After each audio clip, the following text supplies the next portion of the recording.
This is Power Hour with Gabriella Power. Hello and welcome to Power Hour. I'm Gabriella Power. Thank you for joining us. The Grammy Awards have been held, and a night that's supposed to be about celebrating music and art has once again turned into a night of performative politics. No one is illegal on stolen land.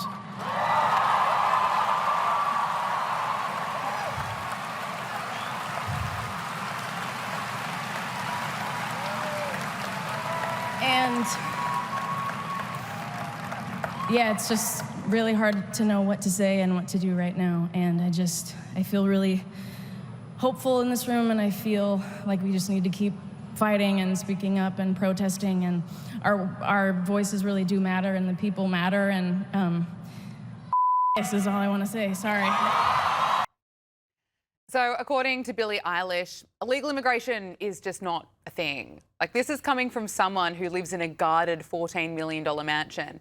And after that speech, Billie Eilish is now facing calls to give up her property. And isn't it interesting when you think about the fact that every person in that room has gone through security screening, they are protected with armed security guards outside, but the focus of the speeches is around celebrities telling ordinary people just how bad immigration and customs enforcement is. Before I say thanks to God, I'm gonna say eyes out.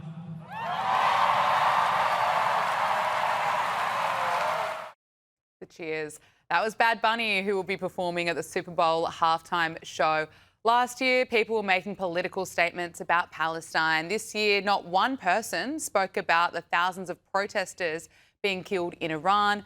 This year was all about FI. So that was what was on trend. The brilliant comedian Ricky Gervais has weighed in on the woke madness, reminding celebrities, well, saying that they're still not listening to him, reminding them of the advice he offered at the Golden Globes in 2020. If you do win an award tonight, don't use it as a platform to make a political speech, right? You're in no position to lecture the public about anything. You know nothing about the real world. Most of you spent less time in school than Greta Thunberg.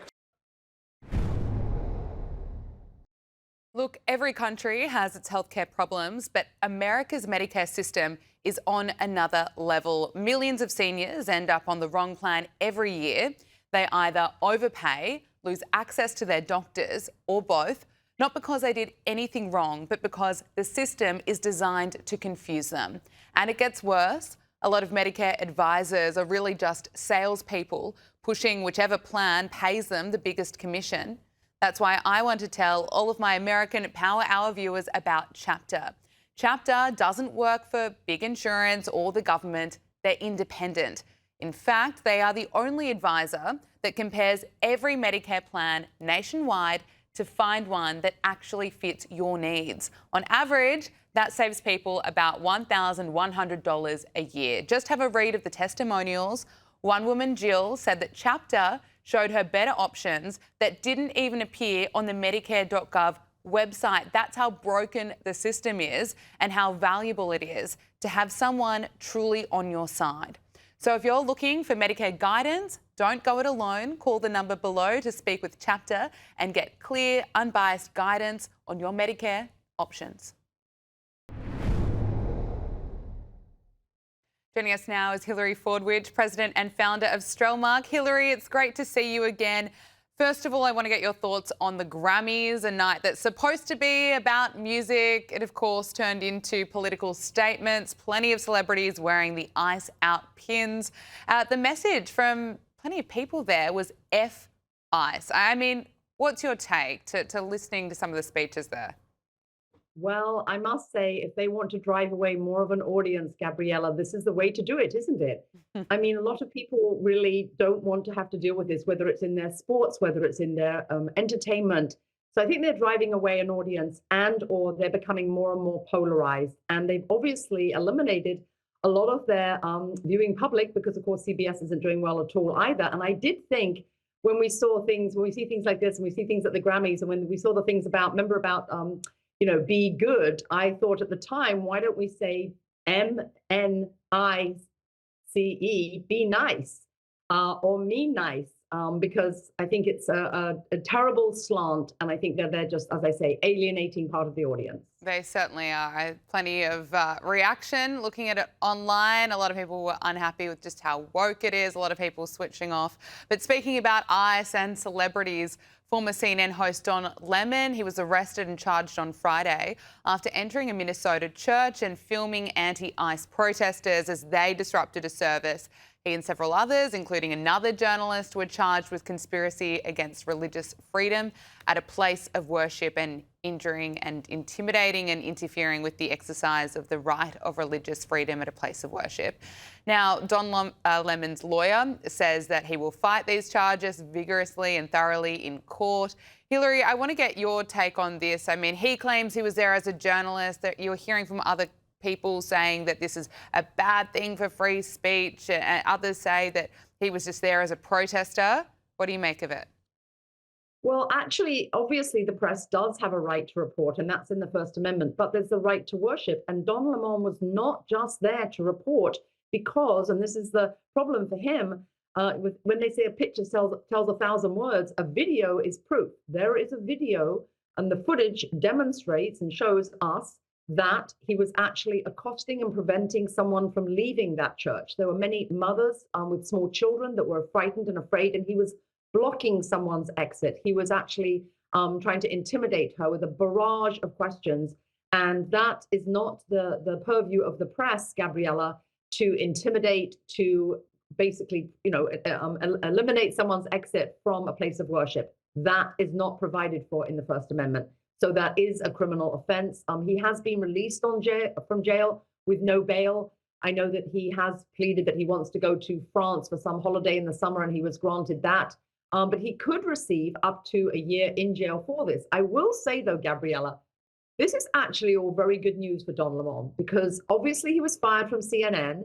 His show isn't getting much traction, and I think this is his way of getting right on top of all the headlines, including us talking about him. So I think that he's probably rather glad about this. Getting a bit of publicity. Well, you've gone back and forth with Don Lemon a few times.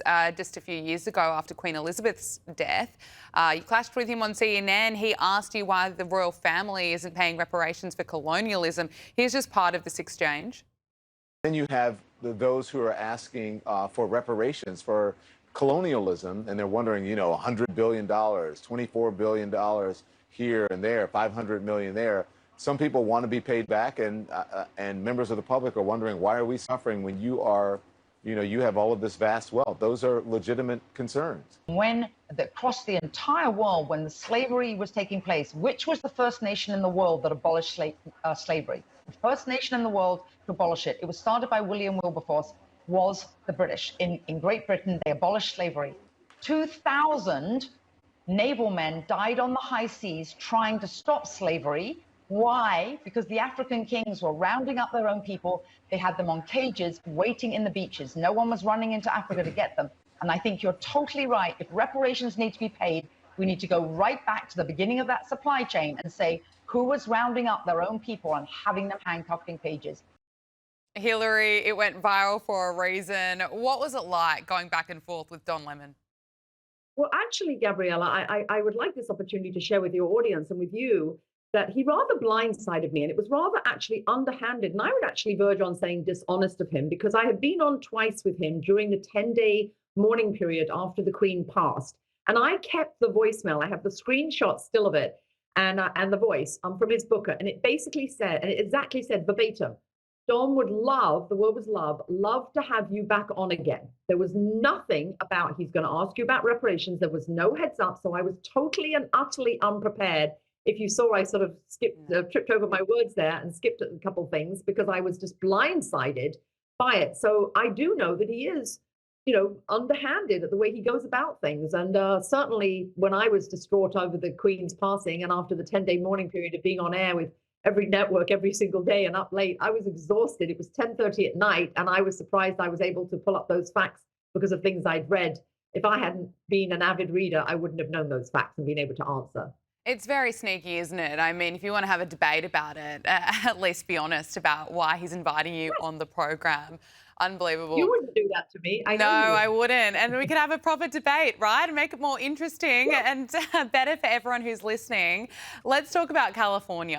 YouTuber Nick Shirley, who helped uncover billions of dollars of fraud in Minnesota, is now turning his attention to Gavin Newsom's California as allegations of ghost daycare centres emerge. Now, the fraud scandal is likely to be even bigger than Minnesota, so it's going to be interesting to watch this unfold.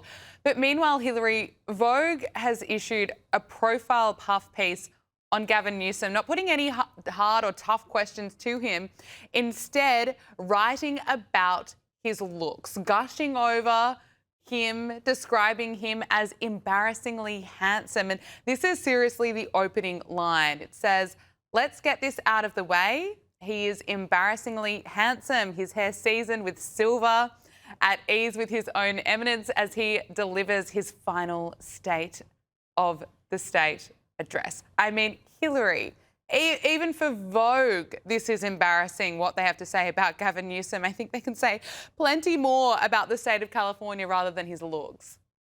Absolutely. And you know what, Gabriella, really bothers me too as a woman. I don't know if you feel like this or women on our audience feel like this.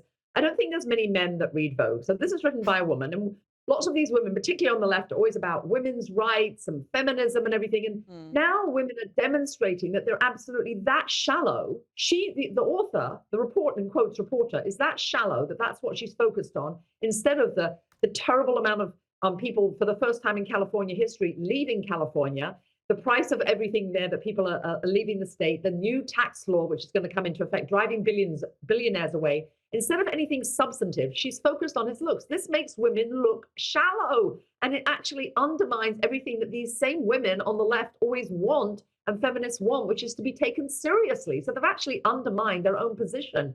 Absolutely. And then last but not least, I think Nick Shirley that's really the future of journalism. How come none of the major networks have done this? What Nick Shirley has done, in fact, obviously lots of these scenes in Minnesota and all this being whipped up in Minnesota by Governor Walz, that was because obviously all of this corruption that Nick Shirley uncovered, found out. And I will say he's going to uncover a lot more in California, and you're going to see some sparks flying there too, Gabriella.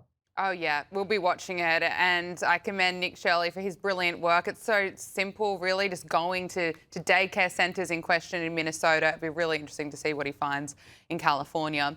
Finally, Hillary, the Department of Justice has released more than 3 million pages of the Epstein files. There are more than 2,000 videos, 180,000 images. Look, a lot has been redacted from the files. I think there really needs to be a thorough investigation so we can get the truth. The release of these files, though, very damaging for the royal family. More photographs of Andrew Mountbatten Windsor has been released, raising more questions about how much he knew. Hillary, what are your thoughts? How damaging is this for the royal family? Are they, of course, in damage control at the moment? Oh, it's absolutely ghastly. I mean, this is a revolting photograph of Andrew now. And I think the person that's going to take this the hardest, obviously, is Prince William, because he has zero tolerance for any of this. Thank goodness, at least finally, King Charles did remove his titles and has ousted him from Royal Lodge. But I do think this, I will say, I think that this is disgusting from Fergie also, when she actually was talking about her daughter, Eugenie, with her in quote, shagging weekend. It's a revolting for Sarah. I think Prince Andrew is doomed. There is no coming back. No innocent man, Gabriella, behaves the way that he has. He has not helped law enforcement. He has not been cooperating. And he also declared, remember, he declared that he would actually help victims. He's done none of that. He's had time in all these years. He could have spent every single day going to some place and helping raise money for women that have been sex trafficked or done something charitable. He did nothing charitable to help law enforcement. So he has dug his own grave. Yeah, absolutely. Couldn't agree with you more. Hillary Ford-Witch, president and founder of Strelmark, thank you so much for joining us. Pleasure, Gabriella. Thank you. Joining us now is Global Islamic Politics Chair at Deakin University, Professor Greg Barton. Professor Greg Barton, thank you so much for your time. President Trump is reportedly weighing military strikes or other forceful measures in response to Tehran's deadly crackdown on protesters. You know, Iran's supreme leader Ayatollah Ali Khamenei has warned Donald Trump against launching strikes on his country, insisting that any attack would lead to a regional war. The president has responded. Let's listen. We have the biggest, most powerful ships in the world over there, very close, a couple of days, and hopefully we'll make a deal. If we don't make a deal, then we'll find out whether or not he was right. NBC News is reporting today that the US and Iran may be holding diplomatic talks in Istanbul on Friday. What's your assessment? How likely is it that there will be a deal made, or is it more likely that we'll see the US take action against Iran? I think it's very likely, Gabrielle, we'll see action being taken, military action launched from US Navy aircraft carriers and other assets. But there is a possibility of a deal. The deal that Trump is looking for is the dismantling of the Iranian nuclear program, possibly including some sort of cessation on their ballistic missile program, though that's not clear. That's the one thing which the Iranian Revolutionary Guard regime may be willing to give up, in the sense they may be giving away nothing if their program's already been stopped by last year's airstrikes. So there's that sort of thread of hope that here's a deal that's acceptable to them, they could save face, and it'd be acceptable to President Trump. But I think it's very likely that neither side will be satisfied and it'll escalate. Of course, such a deal would not satisfy protesters in Iran, nor would it satisfy Israel, which would like to see Iran permanently fractured or at least weakened so that it's no longer a threat. So I think the pressure will continue. And that assembly of military assets, the deep penetration of Iranian defense by Israeli intelligence suggests that there's going to be pressure to use the capacity that they have to do something more. Arab states in the region fear that any type of US attack on Iran would prompt a response from Tehran that would be likely directed at them. Do you think this is why we've seen Donald Trump hold off for the past few weeks? Yeah, there's a bit of a tussle, Gabrielle, between Arab states and also Turkey. It must be said that's also in the frame, and Israel. Israel would like to see this moment of opportunity taken. The Iranian regime is weaker than it's ever been. Mind you, there's no opposition in the wing, so it's not clear what sort of regime change there would be, but its capacity to retaliate is limited. Arab states are concerned, of course, because that capacity to retaliate is still not nothing. There could be strikes on US forces in Gulf bases. Likely to be a strike deep into Turkey on the US base in Incirlik, but it's not impossible. There could be other events that could draw Turkey into this, and of course they fear instability. So, there's a tension here between probably what's being said very optimistically from Israeli advice to Washington that you can do this, we've got a window of opportunity, and other regional states saying the risk is just too high. The Ayatollah resurfaced from his secret underground bunker on Saturday to mark the 47th anniversary of the Islamic Revolution. And it was the first time that he'd been seen in public since protests erupted in late December over the country's collapsing economy. What's your assessment of his movements? Do you think that there is action taken in Iran? Will he be likely to flee? Not about fleeing. I don't even know that he has the capacity to flee, but it looks like his leadership could be the end of the line. The question is not so much the Ayatollah, who historically we're thought as being very powerful, but now appears very weak, but the Islamic Revolutionary Guards Corps, the state within a state, the sort of nasty, brutal police that control the economy, that control key elements of the military.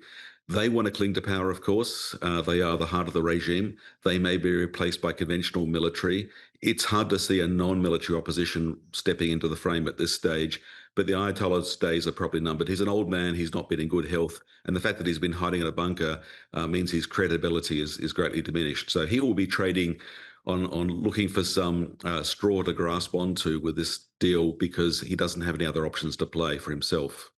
Okay, well, we have been seeing calls around the world for Donald Trump to take action. Let's just look at some of the chants coming out of a rally in Toronto in support of freeing Iran from the Islamic regime. Trump acts now! Trump acts now! Trump acts now! Trump acts now! Trump acts now! Trump acts now! Trump acts now! Trump acts now!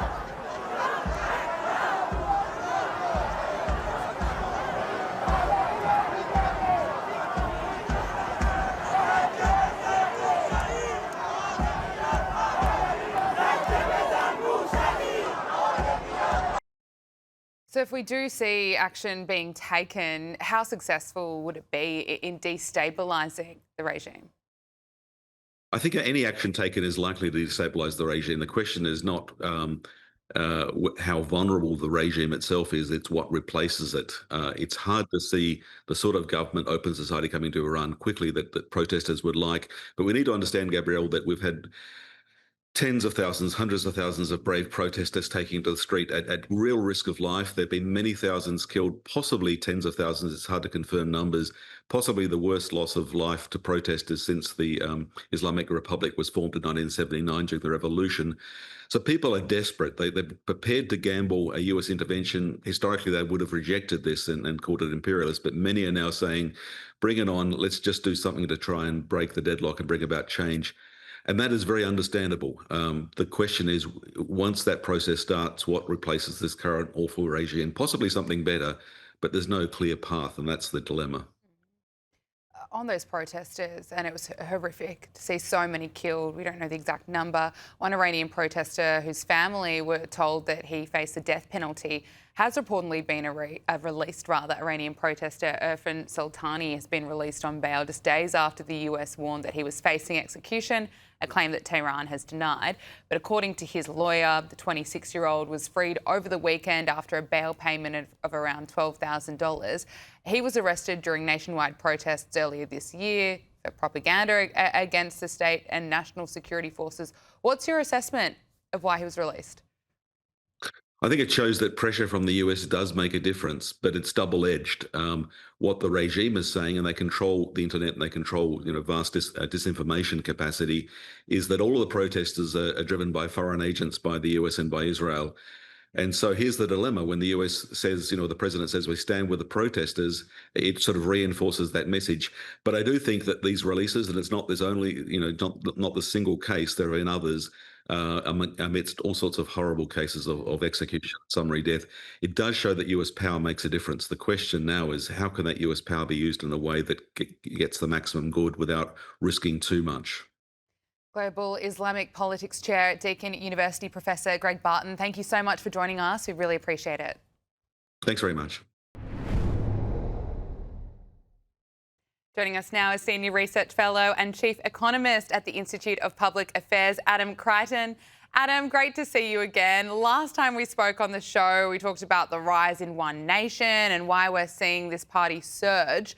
Well, One Nation is just continuing to skyrocket. The latest poll from the Australian Financial Review, Redbridge Group and Accent Research found that One Nation is up 9% to 26%, making it the second most popular political party. And now, of course, today, the former Liberal Senator Cory Bernardi has become the latest politician to join One Nation. Adam, it really has the momentum at the moment. Yes, it certainly does. I mean, we've been seeing these polls now for about 4 weeks, roughly, and the 26% primary vote you just suggested, that's been reflected in numerous polls. So it does suggest it's a pretty sticky, solid figure. And that means we're seeing a political earthquake in Australia, like which I've never seen in my lifetime, where you have a party that I think got 6% at the last federal election just last year, now on about 25% or even 30%, I saw one poll. So obviously this has absolutely massive ramifications. It should mean, if those numbers hold, that they get 2 senators in every state, maybe more than that, and quite a big handful of lower house seats too. So, it may well make One Nation the second political force in the land after the Labor Party, which of course is still dominant. And it's no surprise to me that Cory has thrown his hat in the ring. He wasn't treated very well by the Liberal Party. I can't remember if he was sacked or he resigned, but they did not have a good relationship. And Cory is a good speaker, and he certainly appeals to the base of One Nation. I think there'd be a lot of very happy people in the One Nation headquarters when he announced that he'd joined to run in South Australia. Yeah, I think you're right. Before I talk to you about the Libs, which is, of course, a mess, former Neighbours star Holly Valance has said that she enjoyed being cancelled after her anti-woke song was briefly removed from Apple Music after it soared to the top of the charts. And this is what she had to say on Sky News about cancel culture. Being cancelled was probably my first cancellation, actually, I think. It's quite fun. I enjoyed it. And I've been enjoying receiving all the sort of hater Instagrams and people moaning about it. It just helps me sleep at night. I love it. She also revealed on Sky News that there are plenty of conservatives in her industry, but they're too afraid to speak out. Yeah, look, they shouldn't be afraid. I mean, she may well have been cancelled, so to speak, but I think the cancellation of people is getting weaker and weaker and less frequent. The song in question, I listened to it. I'm sure you have too. It's very fun. It's very lighthearted. I think it's part of the Pauline Hanson movie, I believe, is it? Or yes. It's been released with it. The only interesting point I'd make listening to it is if those new hate crime laws that the Australian Parliament recently passed, they were, of course, related to race and ethnicity, but if they had have put sexuality in them, which the Greens wanted, that song would have been a criminal offence. And that's somewhat scary to me. So so that was a very bad law. I know we're not talking about it, but that song just made me think, gosh, if they had have expanded the terms, songs like that, which could be construed as making fun of trans people, although in my view it wasn't, it's lighthearted, would have been very seriously banned. So good on her for having a bit of fun. She always has. I think there are more conservatives in music than let on, but politics is changing so much around the world. I think people are more willing to speak out. And Holly was making the point that you're poking fun at all groups, right? No exceptions. It's part of Australian humour. Anyway, we can have a laugh. Let's talk about the Liberal Party and its future, if it has one. I mean, it looks like it has no future at all. This same AFR poll that I referenced at the start of the interview paints a very grim picture for the Liberals and Nationals, with fewer than 1 in 5 voters backing them. Support for Liberals and Nationals combined is less than 20%. A lot of talk about how bad the polling is for Susan Ley, whose personal ratings have, of course, hit a record low. And questions, Adam, around how long does Susan Ley have left? That's one part of it. But then again, is a new leader, would that be enough to save the Liberal Party? Well, I don't think a new leader would be enough. I think they need rather new policies, new convictions, or at least consistent ones across the party. Right now, the Liberal Party really is 2 or 3 parties that just call themselves Liberals. They have to sort that out. And I believe there'll be defections to One Nation. There might be defections to the Nats. There may be defections in the other direction. Who knows? I think there's a lot of movement that we're going to see on the right side of politics for the next 4, 6, 8 weeks.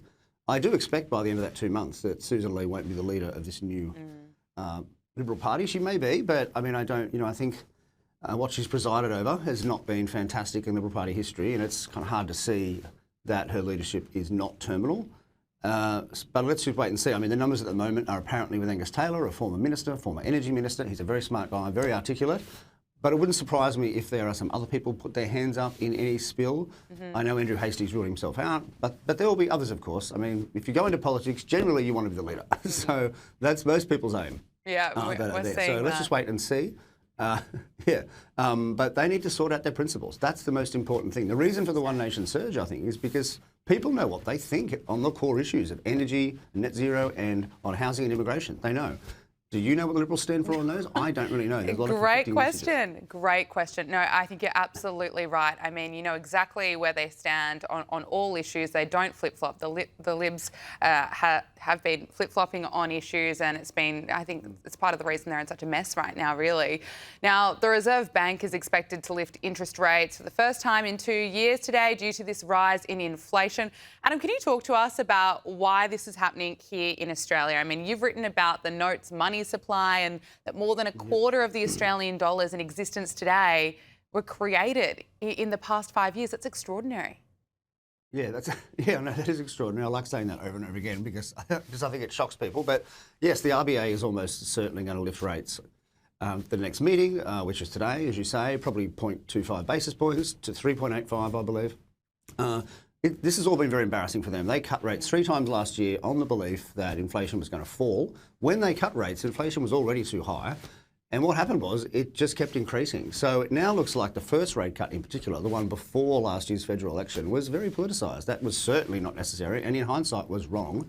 Of course, the Labor Party would have loved it at the time. And the subsequent 2 were wrong as well. I mean, I was arguing the whole last year, don't cut them, because the inflation rate was still in the high 2s.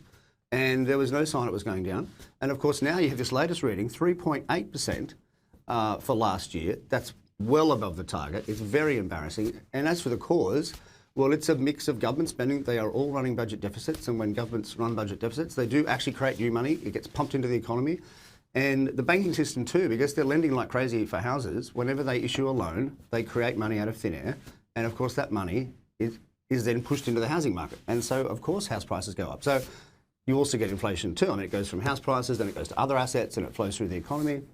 I mean, really the money supply is growing at 7% a year, right? The number of Australian dollars sloshing around out there in bank accounts, that's very fast really. Nothing else grows at 7%, not population, nothing real. And so it's no surprise to any economist that knows his stuff that you're going to get a pretty high rate of inflation, especially in housing where most of the money ends up, when the money supply grows that much.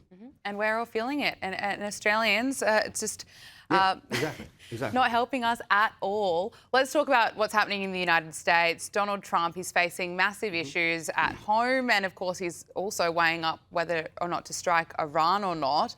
I want to get your thoughts on both issues. Let's start with what's happening domestically. Trump announced over the weekend that the government will not be assisting blue cities with ongoing anti-ICE riots unless help is requested, adding that he's instructed ICE agents to be very forceful in the protection of federal property.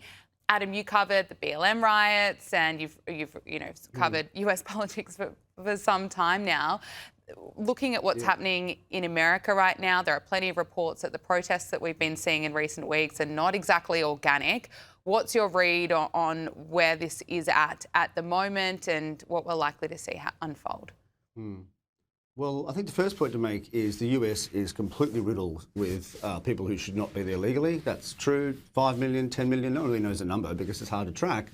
And Donald Trump was elected on a platform to remove a very large swathe of those people, a small proportion of whom are actually criminals. They do cause damage, we know that.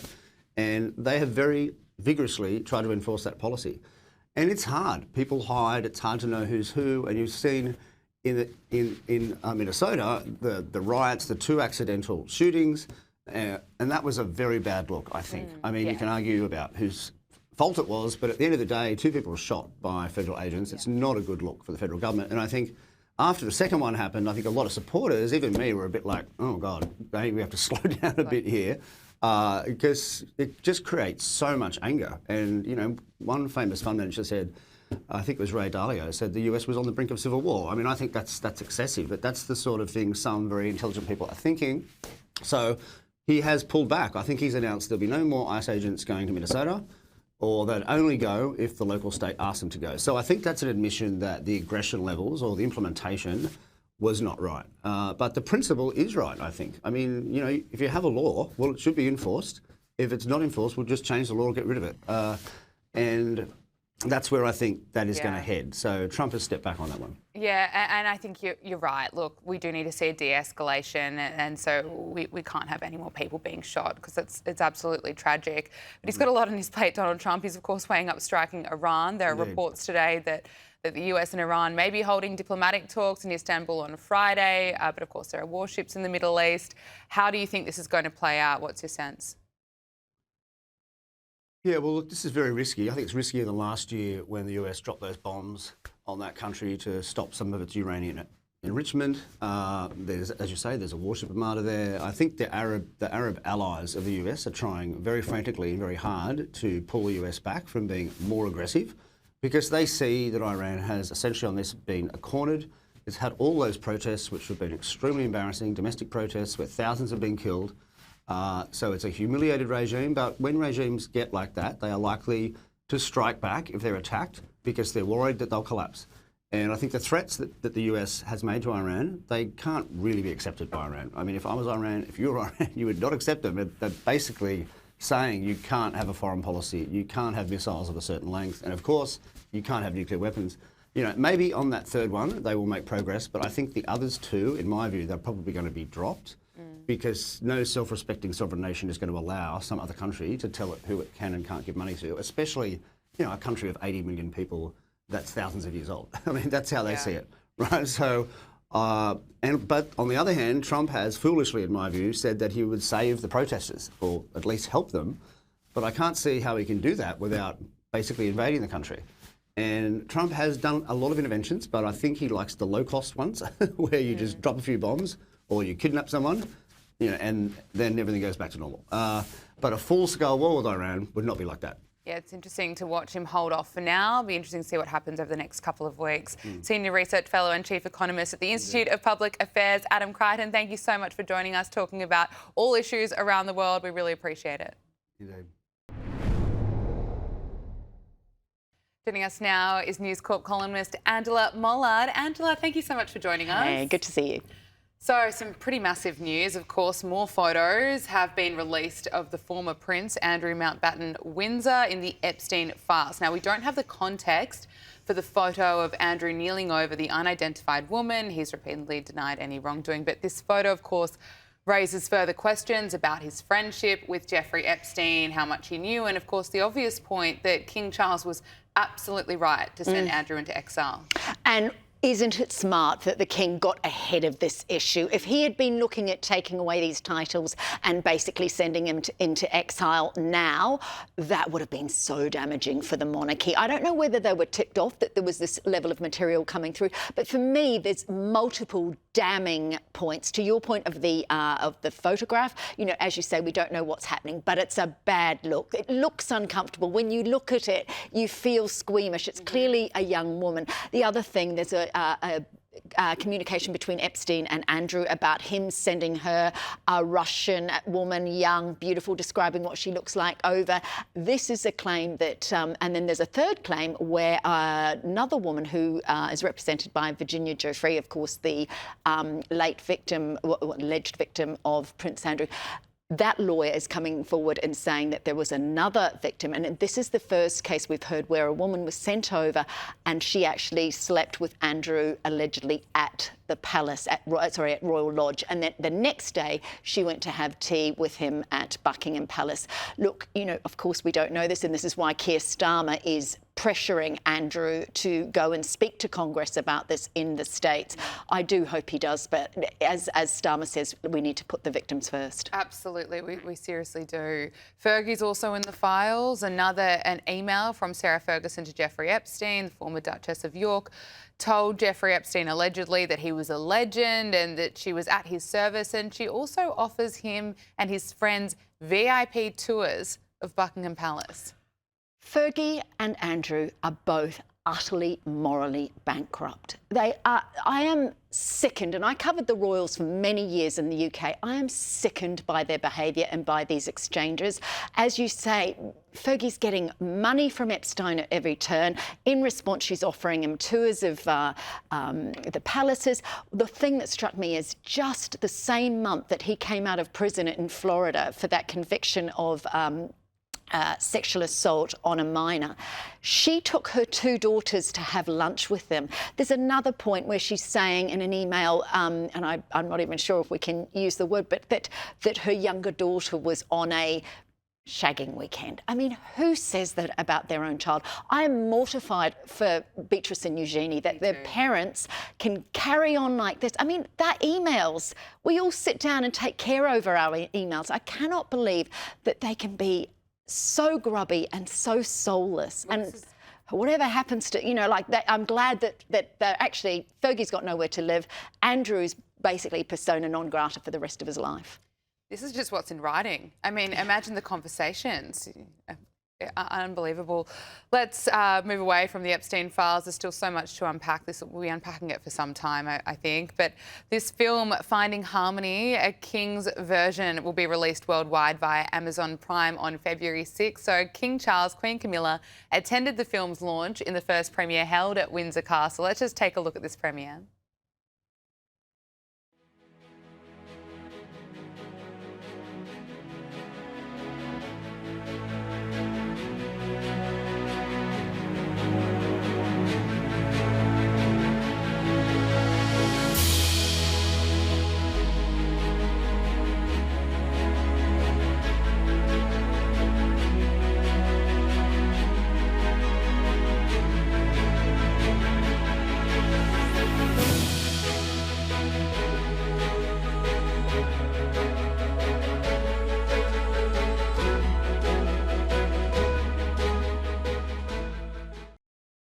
Angela, so tell us about this. This film is really about issues that genuinely concern the king. And it's about harmony. And of course, don't we need that right now? Look, I'm seeing this very much as his legacy project. This is a film, I mean, just as you saw there, all those stars came to it. Dame Judi Dench, Stanley Tucci, you know, Benedict Cumberbatch, a whole lot of the A-listers. And that's because I think people are very aware that, you know, the king is living with cancer. This is what he stands for. It's about sustainability, about homeless, about bringing people together. As we know, he's always been very open about multiple religions. He's very pro-multiculturalism.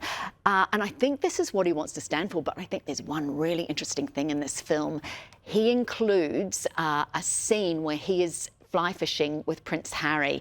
Now, this is about harmony. That, to me, suggests that they are working towards reconciliation. He didn't need to include his youngest son in the film, but it speaks volumes to me about the fact that he did. Oh, I think you're right. I think it sends a pretty clear message about maybe where he stands, maybe where he's open to reconciling. It'll be interesting to watch this space. Kim Kardashian has offered Harry and Meghan some PR advice. While speaking on the Chloe in Wonderland podcast, she explained why she deleted photographs of the Duke and Duchess of Sussex at her mum, Kris Jenner's 70th birthday party, before offering some advice around what Harry and Meghan should have done when they realised it might not have been a great look for them partying on Remembrance Day. Let's take a listen.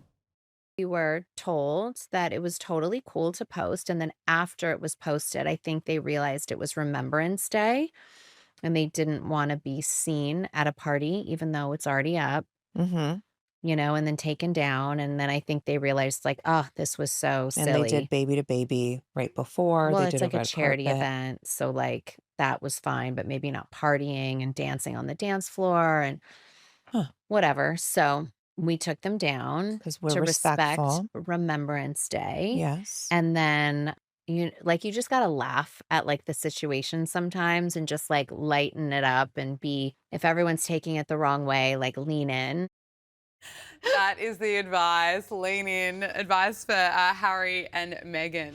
I love this. The Kardashians have spent so long in front of the camera that they just think their whole life, they just have to say everything that comes out of their mouth. But God love her. I love her sitting there in a dressing gown, basically. You know, in a sense, making Meghan and Harry look really fundamentally stupid. But here's the point. This is the reason why Harry and Meghan cannot continue to lose their comms advisors, because they should have been ahead of this. They should have known that this was going to come out on Remembrance Day. Look, there is a time difference, of course, with the UK. We know that Harry and Meghan are trying to do the right thing by the palace at the moment. So where was your comms person saying, yes, by all means go to the party, but you cannot give permission for those pictures to be published? And also, how thick are Harry and Meghan that with the pictures going up, that pulling them down is going to cause more stir than if you just left them up? I cannot believe how dumb they are. I completely agree with you. We're in 2026. It's not like Instagram's a new thing. I mean, if they're out there, they're out there. Should just let them stay out there. Finally, Denmark's King and Queen will be travelling to Australia for a 6-day visit. The royals will be visiting the Northern Territory, ACT, Victoria, Tasmania, for a series of business and cultural engagements happening in March. Tell you what, plenty of Aussies will be excited for this. Oh, I know, and I've known about this for a few weeks, very good, but I was sworn to silence on it. But I love this. Look, this is the first time they have come to Australia on an official visit as the King and Queen, of course. They've been 4 times in their capacity in royal visits. But I just love this because it's partly business. They'll, of course, probably see family. They're going to interesting places. They're going to Tassie, obviously, where Mary is from, but also to the Northern Territory. And I think there's a lot of business interest in terms of the Danish food industry. But don't we just want them on our soil? I think also after that hiccup in their marriage when Fred was seen with that socialite in Spain, we very much want them, we want for Mary, for their marriage to be very secure and for their reign to be untroubled from here on in. I think to see them here in our country together, doing the work that, you know, that we want royals to do, the good work that they do, will be very heartening for the nation. Oh, absolutely. We're looking forward to that happening in March. Angela Millard, thank you so much for joining us. Great to see you, Gabriella.